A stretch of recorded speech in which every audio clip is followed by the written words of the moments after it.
Selamat pagi mahasiswa seluruh Indonesia. Assalamualaikum warahmatullahi wabarakatuh. Yang saya cintai terutama mahasiswa akuntan. Oke, pagi ini kita belajar mengenai audit ya. Jadi audit itu sangat dibutuhkan oleh semua jenis perusahaan, baik itu jasa, dagang, dan manufaktur. Maka perusahaan terbuka tidak bisa menjual sahamnya apabila belum dilakukan audit. Bahkan hasil auditan itu muncul opini, itu unqualified opinion, baru dia bisa menjual sahamnya. Oke, dalam kesempatan ini kita akan menyampaikan bersama mahasiswa saya tercinta, menyampaikan salah satu materi dari tahapan-tahapan audit, konsep materialitas resiko, fraud, kemudian putaran, kemudian juga mengenai pengujian substantif dan pengujian pengendalian. Oke, kita akan belajar mengenai audit. Insya Allah akan menjadi auditor yang independen sebagai penyelamat bangsa dan negara. Terima kasih, sampai ketemu di materi selanjutnya. Assalamualaikum warahmatullahi wabarakatuh. Bismillahirrahmanirrahim. Assalamualaikum warahmatullahi wabarakatuh. Halo semuanya, perkenalkan saya Aziza Asmi Hatami, NIM 314019028. Saya mahasiswi semester 3 jurusan S1 Akuntansi Fakultas Ekonomi Unisula. Pada kesempatan kali ini, video ini saya buat untuk memenuhi penugasan mata kuliah Pengauditan 1 yang diampu oleh Ibu Sri Dewi Wahyundaru. Pada kesempatan kali ini, saya ingin menjelaskan sedikit tentang pengujian audit. Seperti yang sudah dijelaskan oleh Ibu Dewi, audit merupakan suatu kegiatan yang akhirnya akan menghasilkan suatu laporan untuk perusahaan tertentu atau perusahaan terkait. Nah, untuk membuat laporan tersebut tentu saja audit memerlukan bukti-bukti nih untuk membuat opini, laporan, dan sebagainya. Untuk mendapatkan bukti-bukti tersebut dan mendapatkan bukti-bukti yang akurat, tentu saja audit ini perlu mengadakan suatu pengujian. Nah, pada kesempatan kali ini kita akan membahas pengujian-pengujian yang ada di dalam audit. Adapun tujuan saya mempelajari pengujian audit ini sesuai dengan RPS yang ada. Yang pertama adalah untuk mengetahui mengenai jenis-jenis pengujian yang ada di audit. Yang kedua, mengetahui langkah-langkah pengujian audit. Yang ketiga, mengetahui item apa saja yang diuji dalam audit. Dan yang terakhir, berlatih menjadi audit yang baik dan benar. Di video kali ini ada dua jenis pengujian yang akan saya bahas, yaitu yang pertama mengenai pengujian pengendalian dan yang kedua adalah pengujian substantif. Setelah ini kita akan bahas satu-satu ya.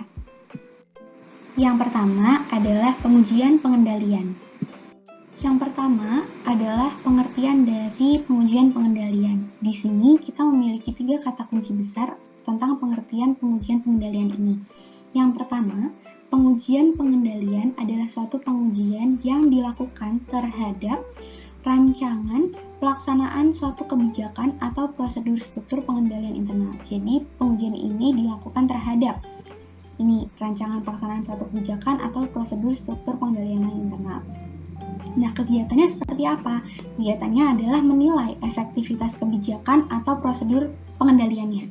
Nah, untuk apa? Untuk mendeteksi dan mencegah salah saji material dalam suatu asersi laporan keuangan. Jadi bisa kita simpulkan untuk pengertian panjangnya adalah pengujian yang dilakukan terhadap rancangan pelaksanaan suatu kebijakan atau prosedur struktur pengendalian internal. Kegiatannya meliputi menilai efektivitas kebijakan atau prosedur pengendalian untuk mendeteksi dan mencegah salah saji material dalam suatu asersi laporan keuangan.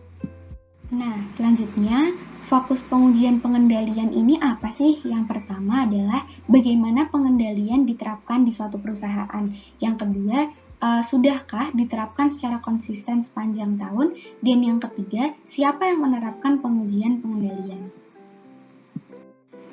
Lalu, untuk melaksanakan pengujian pengendalian, tentu saja audit harus melaksanakan sesuai dengan prosedur yang ada dan sistematis. Nah, prosedurnya adalah yang pertama, pengajuan pertanyaan kepada para karyawan klien. Yang kedua, melalui pengamatan terhadap karyawan klien dalam melaksanakan tugasnya. Yang ketiga adalah melakukan inspeksi dokumen, catatan, dan juga laporan. Dan yang keempat adalah mengulang kembali pelaksanaan pengendalian oleh auditor. Nah, pada dasarnya karena memang kegiatan pengujian ini adalah untuk menguji bagaimana tentang pengendalian intern suatu perusahaan, jadi memang kegiatannya dan prosedurnya memang merupakan prosedur untuk menguji dengan benar mengenai pengendalian intern melalui dokumen yang ada, terus juga melalui karyawan dan klien, dan lain sebagainya.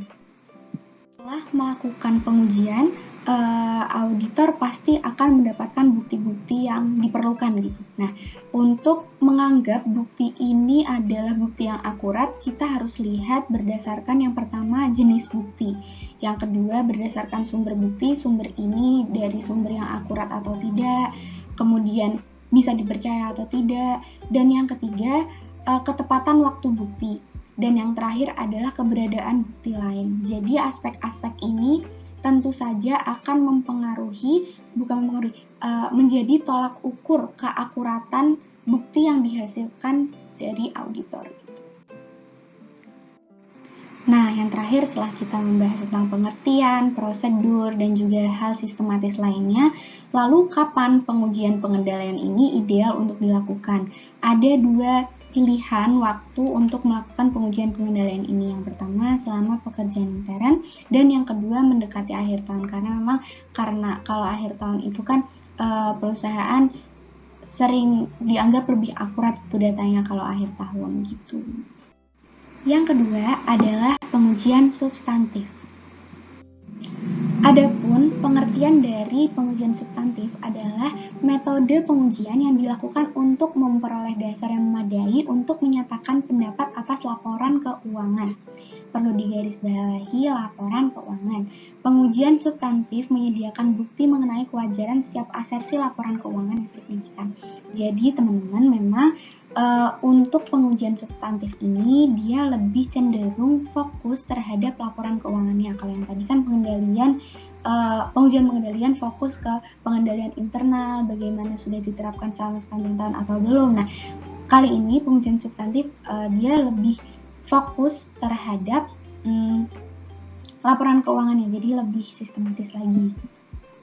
Jadi selanjutnya adalah mengenai prosedur untuk melaksanakan pengujian substantif. Kalau tadi pengujian pengendalian hanya ada 4 step, kali ini kita punya 8 step prosedur untuk melakukan pengujian substantif. Yang pertama tentu saja dengan pengajuan pertanyaan kepada para karyawan berkaitan dengan kinerja tugas mereka.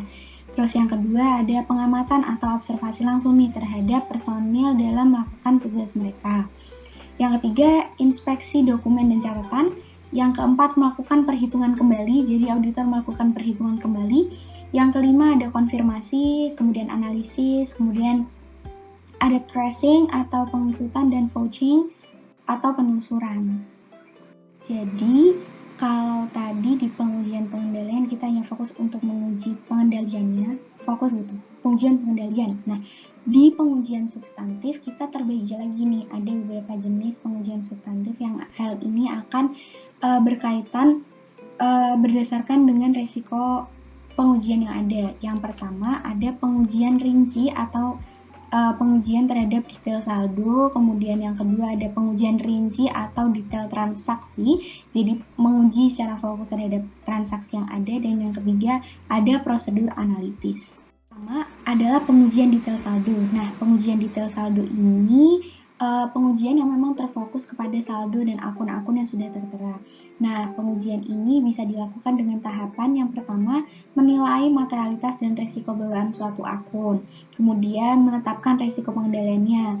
Yang ketiga, setelah itu merancang pengujian transaksi dan prosedur analitis untuk dilakukan setelahnya. Dan yang keempat, merancang pengujian detail saldo untuk memenuhi setiap tujuan spesifik audit secara memuaskan. Nah, setelah melakukan pengujian terhadap detail saldo, jika dirasa masih perlu, auditor akan melakukan pengujian detail transaksi. Jadi, pengujian ini akan lebih rinci lagi.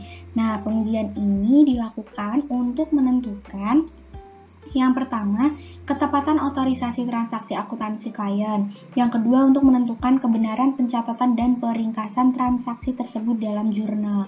Yang ketiga, untuk menentukan kebenaran pelaksanaan posting atas transaksi tersebut ke dalam buku besar dan buku pembantu. Nah, jadi memang audit melakukan pengujian lebih lanjut lagi dari transaksi yang ada, kemudian sudah benar belum postingnya, sudah benar belum pencatatannya gitu.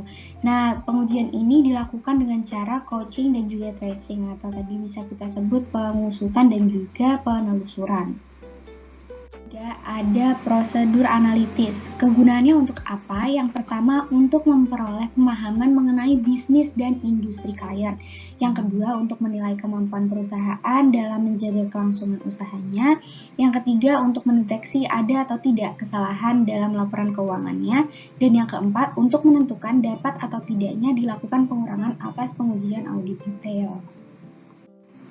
Nah, jadi teman-teman setelah mengetahui tentang pengertian, prosedur, kemudian tentang 3 jenis pengujian substantif tadi, lalu kapan pengujian substantif ini ideal untuk dilakukan? Jadi, pengujian substantif ini dilakukan, penentuan waktunya dilakukan berdasarkan resiko deteksinya. Jika resiko deteksi rendah, maka pengujian substantif lebih baik dilaksanakan pada atau dekat dengan tanggal neraca.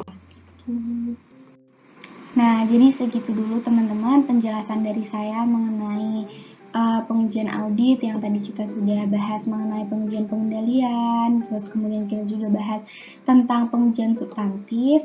Itu saja yang bisa saya jelaskan. Apabila ada kurangnya, saya mohon maaf. Semoga bisa menambah sedikit pengetahuan teman-teman. Semoga bermanfaat. Wabillahi taufiq wal hidayah. Wassalamualaikum warahmatullahi wabarakatuh. Bye.